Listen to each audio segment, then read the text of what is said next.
bisa menguatkan kita ya, bagaimana di dalam kitab Roma pasal 6 nanti juga berkaitan dengan video ini. Oke, mari kita saksikan ya, Ella, Niko, Erin ya, di Tuhan.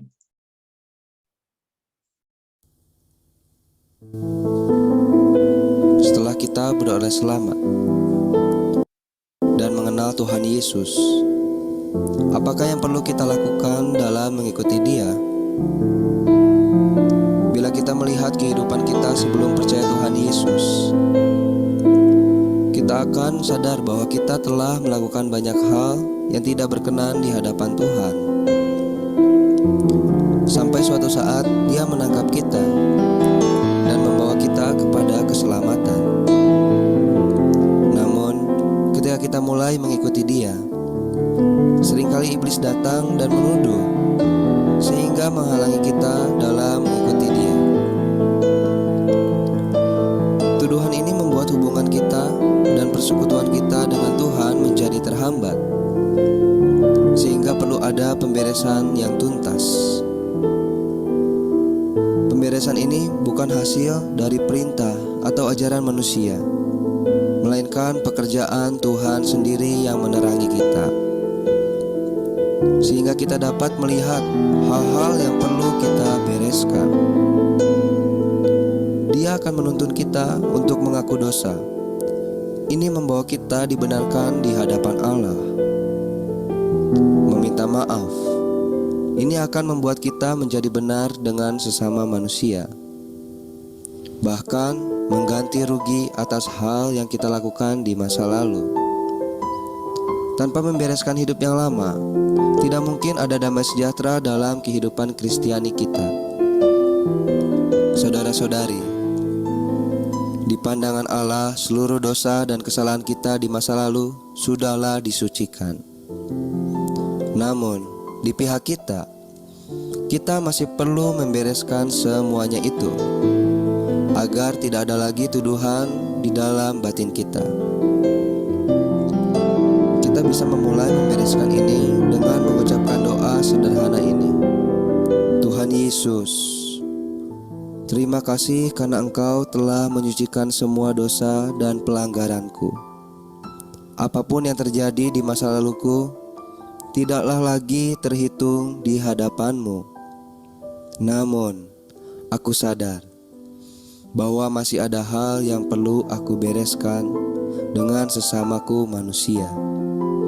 Sekarang dalam batinku, aku mau mengakui setiap dosa dan pelanggaran di masa laluku sehingga aku dapat leluasa datang kepadamu.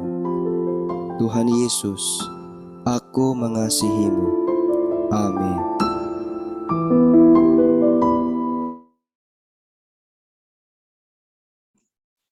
Puji Tuhan, video tadi semoga juga kembali menguatkan kita ya, bahwa memang kita pasti punya masalah lalu ya, maupun masalah yang sekarang.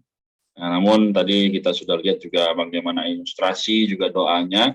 Ya, semoga apa yang dialami oleh Rasul Paulus ya, dia tidak pernah merasa menaruh dendam ya kepada orang-orang yang menganiaya dia, tapi dia justru terus bersatu dengan Kristus sehingga banyak perkara boleh dia sandarkan kepada Tuhan. Amin ya. Oke, baik, kita akan mulai ya, kita doa lalu kita baca Roma pasal 6 ayat 1 sampai 23 ya. Semoga ayat ini juga kembali menguatkan ya, juga kembali membawa setiap kita di hadapan Tuhan ya, sehingga banyak hal mungkin kita nggak bisa selesaikan, tapi karena ada Tuhan dalam kita, maka Tuhan yang menyelesaikan perkara itu. Baik, kita akan mulai, kita berdoa. Puji Tuhan. Tuhan Yesus, Allah kami juga Bapa kami yang sungguh kami kasihi, kami mengucap syukur atas kasih setiamu sepanjang hari ini Tuhan. 2-3 orang hadir, maka Engkau juga ada tengah-tengah kami. Karena itu berkatilah pembacaan firman-Mu Tuhan, yang kelihatannya biasa saja, tapi justru di dalamnya terdapat begitu banyak makna keselamatan. Tuhan juga berkati teman-teman yang belum bisa hadir, ya, sehingga mereka juga meskipun sibuk dan banyak hal yang dikerjakan. Tapi pasti jika ada pembicaraan di dalam diri mereka, sama seperti jika berbicara pada kami malam hari ini yang hadir. Terima kasih Tuhan, kami sungguh percaya bahwa segala sesuatu adalah Engkau aturkan yang terbaik. Kami berdoa dan mengucap syukur Tuhan. Haleluya. Amin. Oke, baik, jadi kita berlima ya. Kita akan baca ayat-ayat ini ya, 23 ayat dari pasal 6. Nanti setelah itu mungkin aku akan sedikit review juga, share sedikit, nanti teman-teman kalau ada yang mau sharing atau tanya jawab silahkan ya. Oke, kita akan baca Roma pasal 6, ayat 1 sampai 23, satu orang dua ayat ya. Puji Tuhan. Kesatuan dengan Kristus, kesatuan, ayat 1 dan 2. Jika demikian, apa yang hendak kita katakan? Bolehkah kita bertekun dalam dosa supaya semakin bertambah anugerah itu? Sekali tidak. Bukankah kita telah mati bagi dosa? Bagaimanakah kita masih dapat hidup di dalamnya? Atau tidak tahukah kamu bahwa kita semua yang telah dibaptis dalam Kristus Yesus telah dibaptis dalam kematiannya? Dengan demikian, kita telah dikuburkan bersama-sama dengan Dia melalui baptisan dalam kematian, supaya sama seperti Kristus telah dibangkitkan dari antara orang mati oleh kemuliaan Bapa, demikian juga kita dimungkinkan hidup dalam hidup yang baru. Sebab jika kita telah menjadi satu dengan apa yang sama dengan kematiannya, kita juga akan menjadi satu dengan apa yang sama dengan kebangkitannya. Karena kita tahu bahwa manusia lama kita telah turut disalibkan supaya tubuh dosa kita hilang kuasanya, agar jangan kita menghambakan diri lagi kepada dosa. Ayat 7 dan 8, sebab siapa yang telah mati, ia telah bebas dari dosa. Jadi karena kita telah mati dengan Kristus, kita percaya bahwa kita akan hidup juga dengan Dia.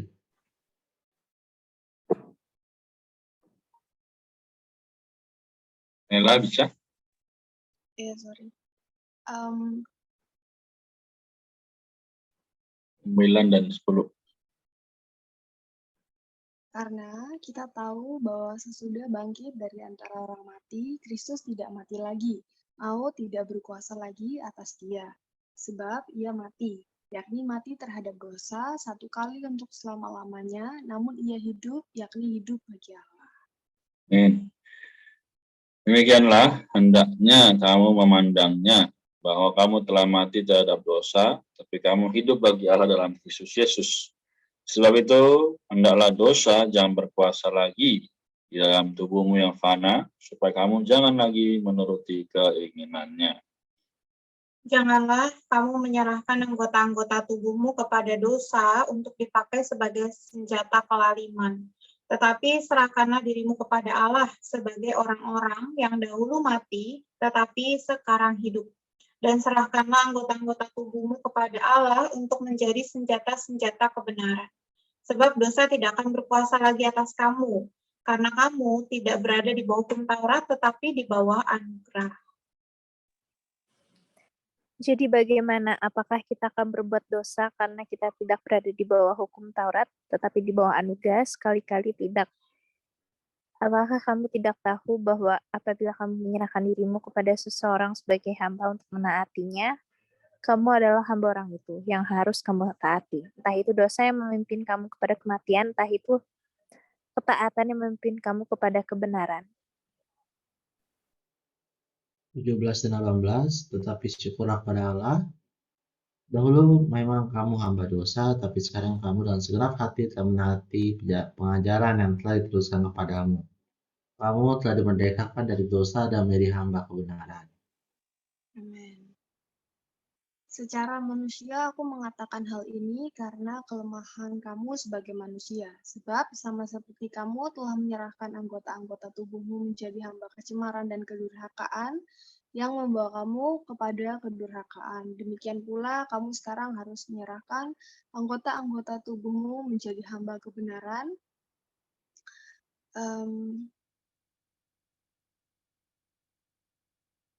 Yang membawa kamu kepada pengudusan. Sebab waktu kamu hamba dosa, kamu bebas dari kebenaran. Ya, buah apakah yang kamu petik dari semuanya itu yang menyebabkan kamu merasa malu sekarang? Kesudahan semuanya itu ialah kematian. Tapi sekarang setelah kamu dimerdekakan dari dosa dan setelah kamu menjadi hamba Allah, kamu beroleh buah yang membawa kamu kepada pengudusan dan sebagai kesudahannya ialah hidup yang kekal.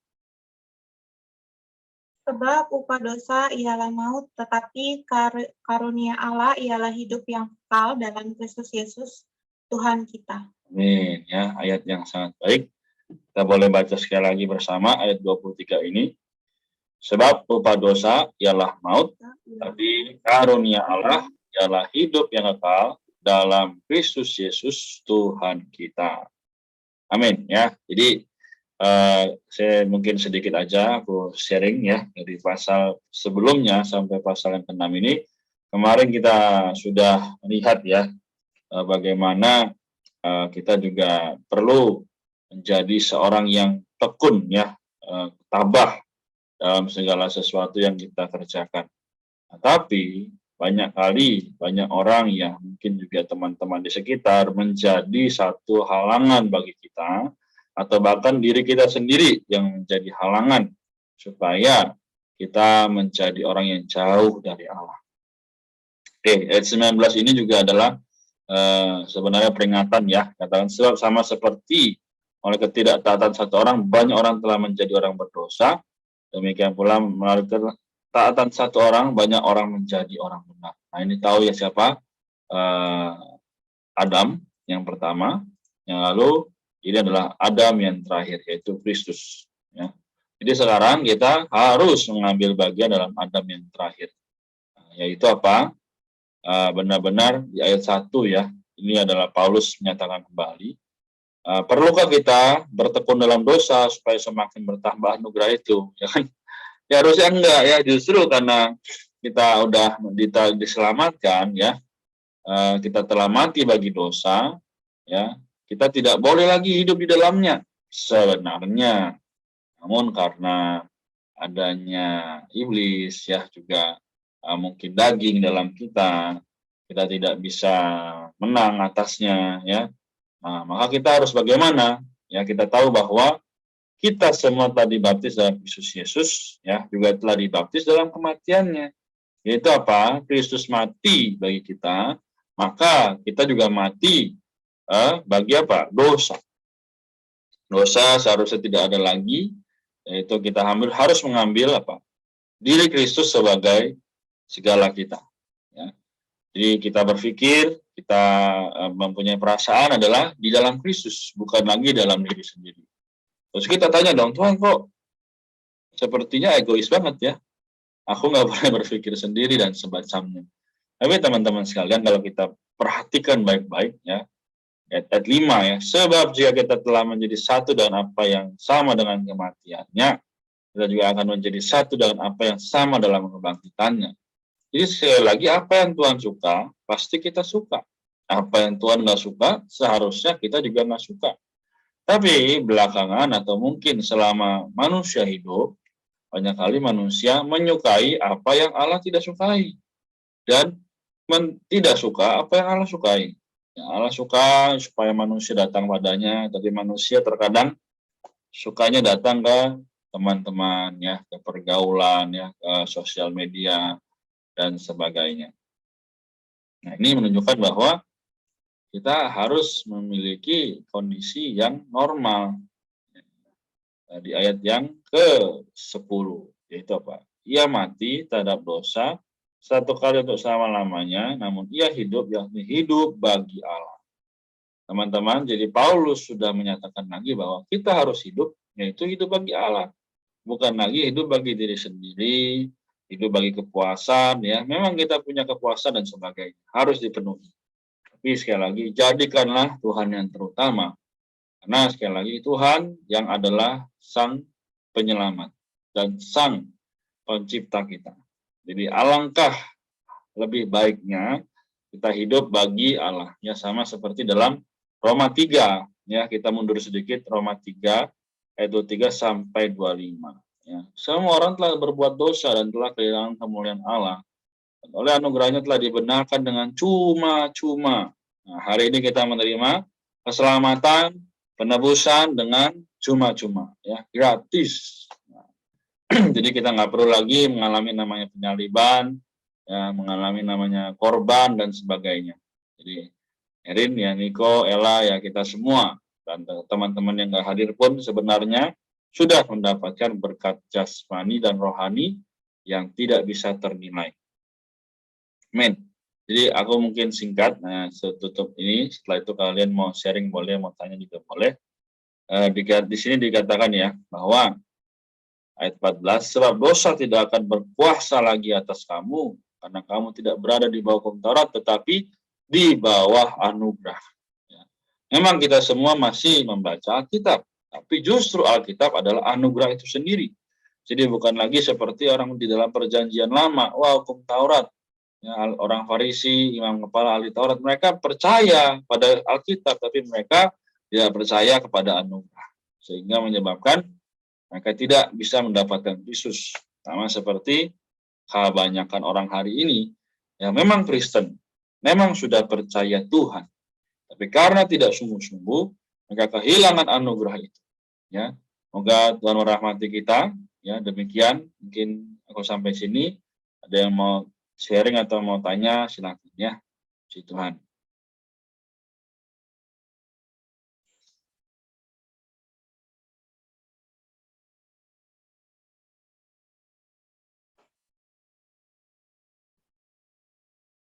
Ada?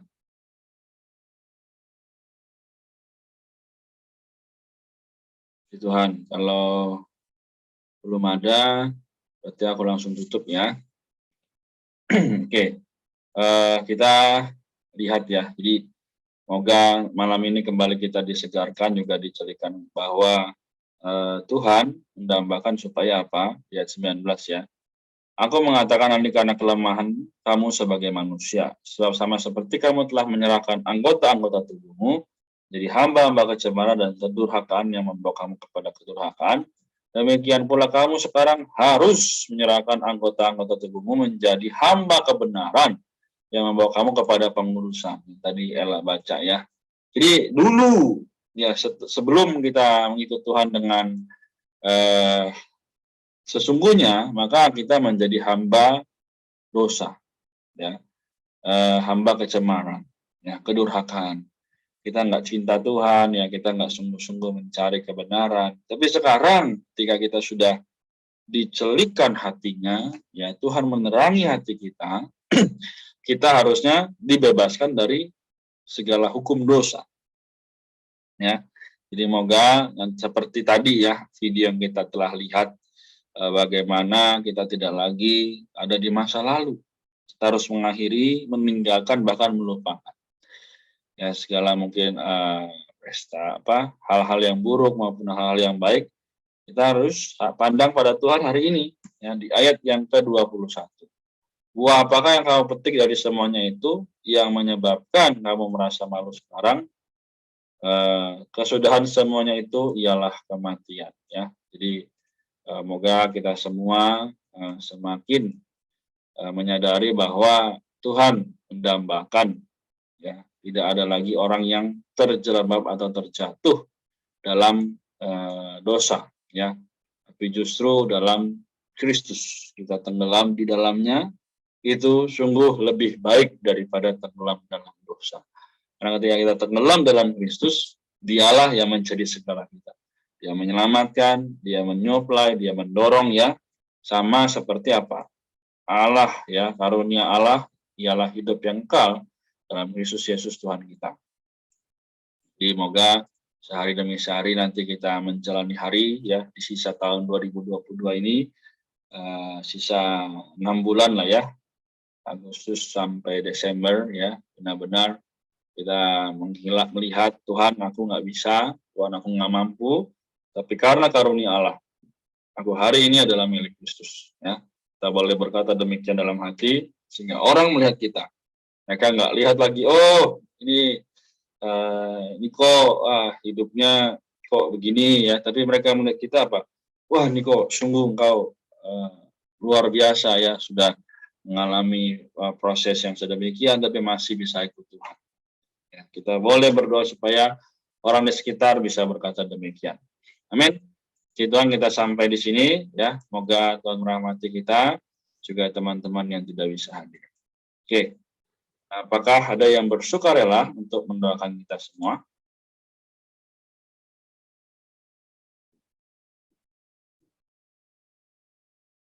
Oke, baik. Kalau belum ada, mari sama-sama kita satukan hati, kita berdoa. Tuhan Yesus, Tuhan kami yang baik, Tuhan kami yang mengasihi kami sampai pada puncaknya. Terima kasih atas malam hari ini ya Tuhan. Sungguh firman-Mu adalah kebenaran. Kami mau terus mengasihi-Mu, sebagaimana Engkau juga mengasihi kami. Dan berkatilah malam hari ini, ya Niko, Erin, Ella, Kak Maria, juga diriku, dan teman-teman yang belum bisa hadir Tuhan, sertailah kami masing-masing dalam perkuliahan, dalam apapun yang kami hadapi, karena kami tahu Tuhan, Engkaulah sumber dari segala sesuatu. Oleh karena itu kami mau menyandarkan segala perkara, segala masalah yang terjadi kepada Tuhan juga. Tuhan, sertailah setelah ini kegiatan kami selanjutnya, kami beristirahat maupun masih ada kegiatan, Tuhan yang beserta, Tuhan juga ingatkan kami bahwa kami pernah berdosa, dan hari ini pun kami masih tinggal dalam dosa, tapi Engkau telah menyelamatkan dan telah membebaskan kami dari dosa. Oleh karena itu kami hari ini adalah hamba-hamba kebenaran. Tuhan, terima kasih. Kami berdoa jagalah kesehatan juga semua anggota keluarga kami masing-masing. Kami berdoa dan mengucap syukur. Haleluya. Amin. Oke, puji Tuhan.